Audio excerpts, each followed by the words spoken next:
ایسے ہی میرے دوستوں بزرگوں، مولانا تقی عثمانی صاحب ایک واقعہ لکھے، تقی عثمانی صاحب. تو وہ واقعہ یہ ہے کہ ایک پڑوس میں ایک آدمی بیمار ہوا، عیادت کرنا ہے. ہمارے نبی علیہ السلام نے ارشاد فرمایا، منتخب حدیث میں ہے، ہمارے نبی نے فرمایا اگر کوئی آدمی صبح کسی کی عیادت کرے تو شام تک 70,000 فرشتے مغفرت کی دعا کرتے. اگر شام تک کرے تو صبح تک جو ہے نا 70,000 فرشتے اس کے لیے استغفار کرتے. کتنی بڑی فضیلت ہے دوستوں.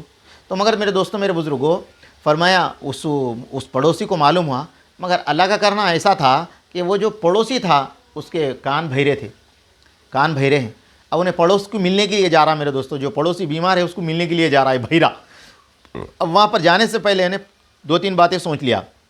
پہلی بات یہ سوچا کہ میں جا کے سب سے پہلے ان کو السلام علیکم کروں گا. انہوں بولیں گے وعلیکم السلام رحمۃ اللہ برکاتہ. میں ان کو پوچھوں گا بھائی خیریت سے ہے کیا؟ انہوں بولیں گے الحمدللہ، اللہ کا شکر ہے اچھا ہے.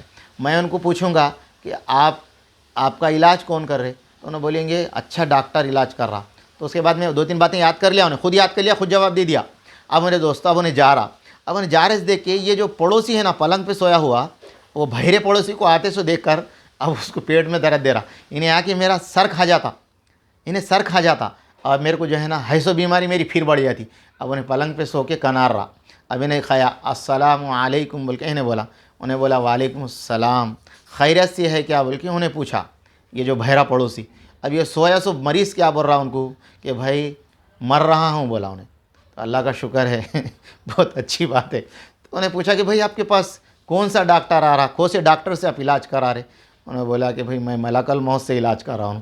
تو وہ جو بہرا بولا اللہ کا شکر ہے وہ بہترین ڈاکٹر ہے، انہیں جہاں پر بھی جاتا فرمایا وہ بغیر علاج کرے کہ نہیں نکالتا وہاں سے، پورا علاج پکا ہو جاتا. تو میرے دوستو، حضرت تقی عثمانی صاحب لکھتے ہیں کہ وہ پڑوسی تھا وہ بہرا، مگر پھر بھی اس نے اپنا پڑوسی کا حق ادا کیا. آج ہم میرے دوستو ہمارے پڑوس میں، ہمارے رشتہ داروں میں، ہمارے محلوں میں ایسے کئی لوگ رہتے بیمار، فرمایا ہم ان کو جا کے ملتے بھی نہیں، ہم پڑوسی کا حق بھی نہیں ادا کرتے. اور میرے دوستو ہمارا یہ حال ہے. اور میرے دوستو ہمارے بڑوں نے جو خوشی کے اندر، ہنسی کے اندر جو زندگی باتیں لکھی ہے. تو میرے دوستو اور ایک بات میں بتاؤں کہ ہر آدمی آج کے دور میں، ہر آدمی یہ چاہ رہا کہ میں دوسری شادی کر لوں، ہر آدمی یہی چاہ رہا. مگر اللہ کے نبی علیہ السلام نے ارشاد فرمایا اگر کسی نے 1 سے 2 شادی کی، اگر میرے دوستوں ان کا حق ادا نہیں کیا، حضور نے فرمایا کل آخرت کے اندر وہ ایسے آئیں گا جس طرح فرمایا اس کا آدھا جسم جھڑا ہوگا زمین پر. تو میرے دوستو آج ہر ایک آدمی یہ، تو اس کے اوپر ایک مولانا ایک واقعہ لکھے کتاب کے اندر. ایک پروفیسر صاحب. اب میرے دوستو وہ اپنی کتاب پڑھ رہے تھے، تو ان کے محترمہ جو ہے نا، ان کے میڈم اچھے کپڑے پہن لے کے سامنے 2-3 مرتبہ نزاکت کر رہے تھے کہ مجھے دیکھے اور میری تعریف کرے. تو میرے دوستو فرمایا اب ان کو توجہ ہی نہیں دے رہے، انہوں کتاب پڑھ رہے. تو میرے دوستو وہ پروفیسر صاحب کی محترمہ کہنے لگی کیا اچھا ہوتا کہ میں ڈائری ہوتی، وہ میں آپ کے ہاتھ کے نیچے رہتی. کیا اچھا رہتا کہ وہ ڈائری ہوتی، میں ہمیشہ آپ کے ہاتھ پہ رہتی. تو پروفیسر صاحب کتاب بند کر کے کہنے لگی کیا اچھا ہوتا کہ تم کیلنڈر ہوتے، میں سال کو ایک بدلتا.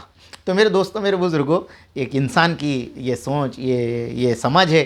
مگر میرے دوستوں شریعت نے جو حکم دیا، اگر تم ایک پہ جو ہے نا حق ادا کر سکتے ہو تو فرمایا وہ ایک کافی ہے. تم دوسرے کی فکر مت کرو، کہیں ایسا نہ ہو جائے کہ تم ان کا حق ادا کر نہ سکو، کل آخرت کے اندر اللہ کے دربار میں تم گنہگار ہو کر کھڑے رہ جاؤ. تو اس لیے میرے دوستوں بزرگوں، خاص کر کے آج یہ دین ہے، یہ دین کوئی کھیل نہیں ہے، تماشا نہیں ہے.